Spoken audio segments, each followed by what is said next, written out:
Hello everyone, welcome to Ken Studies. आज है 26 जनवरी। So happy republic day to all of you. इस year 2023 में हम सेलिब्रेट कर रहे हैं 74th रिपब्लिक डे। और इस वर्ष Egyptian president mister Abdul Fattah al Sisi chief guest हैं भारत के रिपब्लिक डे परेड में। और साथ ही military contingent of Egypt is all set to take part in the Republic Day parade on कर्तव्य पथ। स्टार्ट करते हैं आज के MCQ क्वेश्चंस। आज का फर्स्ट क्वेश्चन है, global gender gap report is released by. आपसे पूछा जा रहा है ग्लोबल जेंडर गैप रिपोर्ट निम्नलिखित में से किस संस्था के द्वारा जारी किया जाता है। आपके ऑप्शंस हैं world bank, international monetary fund, world economic forum या UN वुमेन। और आपका करेक्ट ऑप्शन हो जाएगा option C, world economic forum global gender gap report जारी करता है।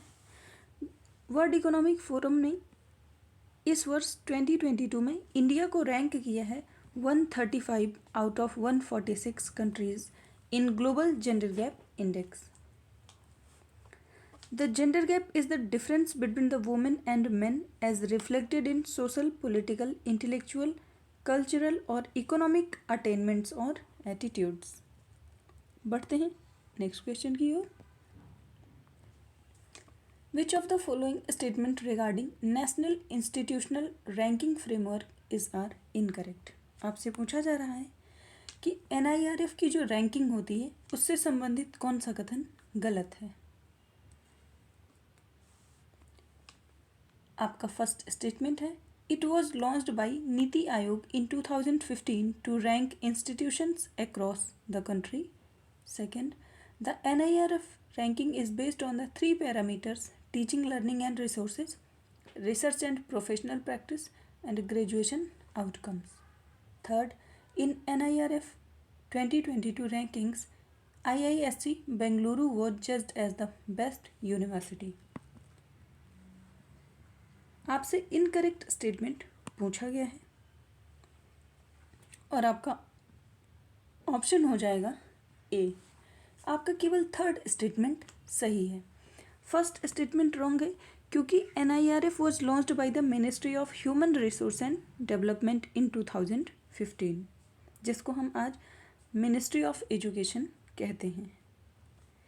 इसके साथ ही NIRF के पैरामीटर्स की बात करें तो ये 6 पैरामीटर्स पर बेस्ड होता है, जिसमें कि teaching, learning and resources, research and professional practices, graduation outcomes, इसके साथ ही outreach and inclusivity and perception about the institution शामिल होते हैं। Overall top 3 higher education institutions की बात करें तो IIT मैड्रास फर्स्ट प्लेस पर है, सेकेंड प्लेस पर है IISc बेंगलुरु और थर्ड प्लेस पर है IIT Bombay.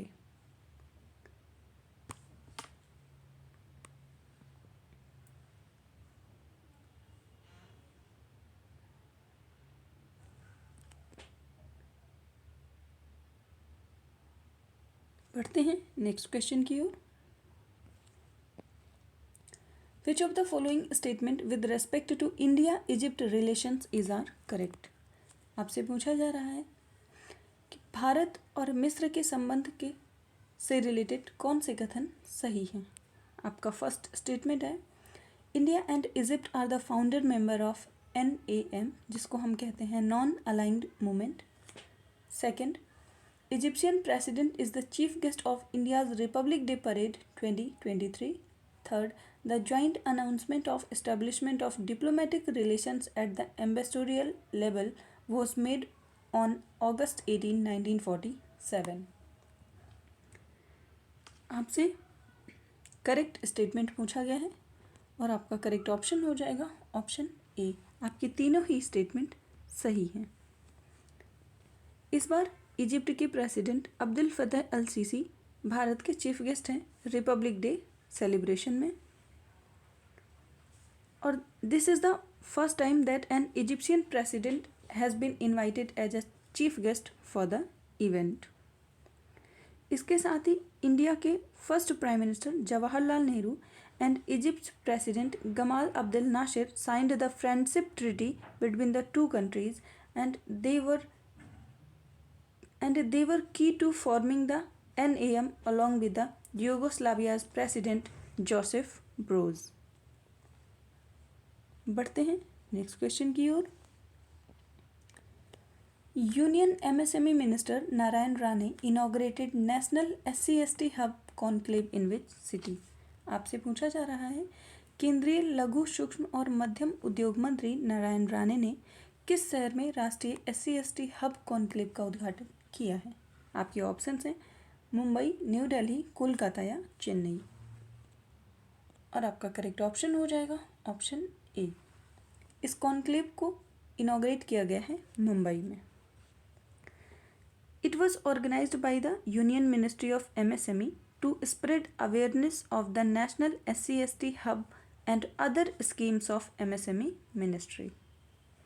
And this hub supports entrepreneurs of the SC and ST communities in capacity building, finance facilitation and tender bid participation.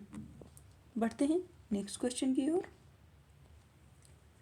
In which state India's first STEM Innovation and Learning Center is inaugurated in January 2023?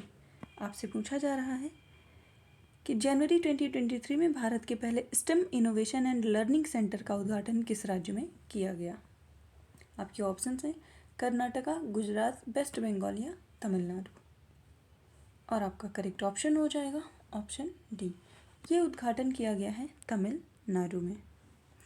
American Indian foundation AIF ने inaugurate किया है India का first STEM innovation and learning centre in Chennai, Tamil Nadu.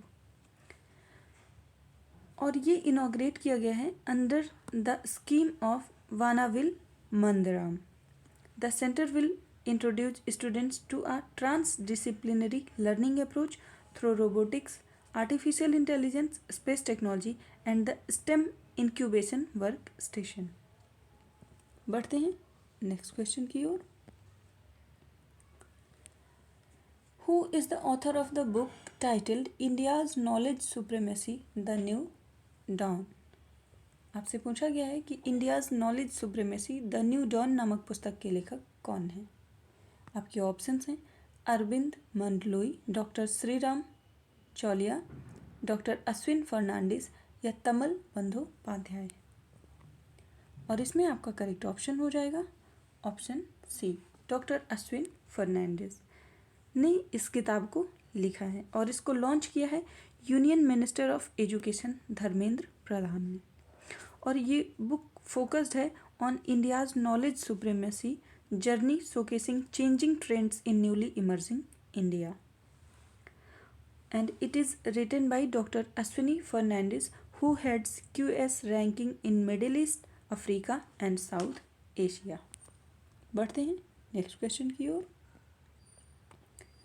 प्रधानमंत्री राष्ट्रीय Bal Puraskar 2023 have been conferred upon how many children for their exceptional achievement in 6 categories. आपसे पूछा जा रहा है प्रधानमंत्री राष्ट्रीय बाल पुरस्कार 2023 6 श्रेणियों में कितने बच्चों की उनकी असाधारण उपलब्धियों के लिए प्रदान किया गया है। आपके ऑप्शंस हैं 6, 9, 11 या 15। तो ये 11 बच्चों को दिया गया है और ये अवार्ड दिया जाएगा प्रेसिडेंट द्रौपदी मुर्मू के द्वारा एट विज्ञान भवन इन न्यू दिल्ली।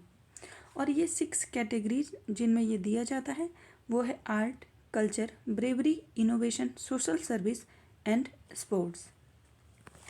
इन 11 स्टूडेंट्स में 4 students are being awarded in the art and culture category, 1 for bravery, 2 for innovation, 1 for social service, and 3 children have been selected for sports category.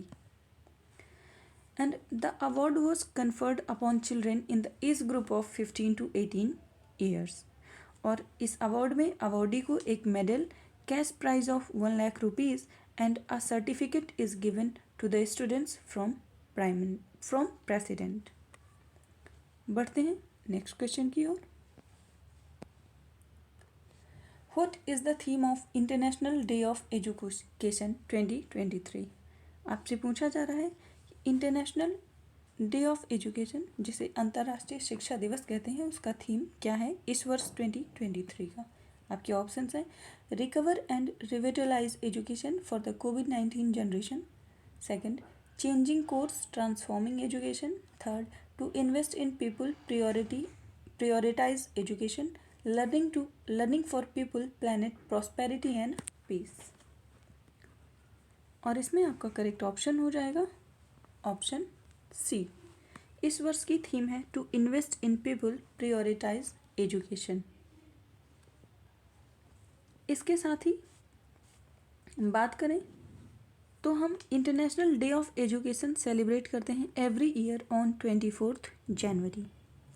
और पिछले वर्ष 2022 की थीम रही है changing course transforming education, and it was announced by the United Nations General Assembly on 3rd December 2018 through a resolution कि हम 24 जनवरी को international day of education celebrate करेंगे।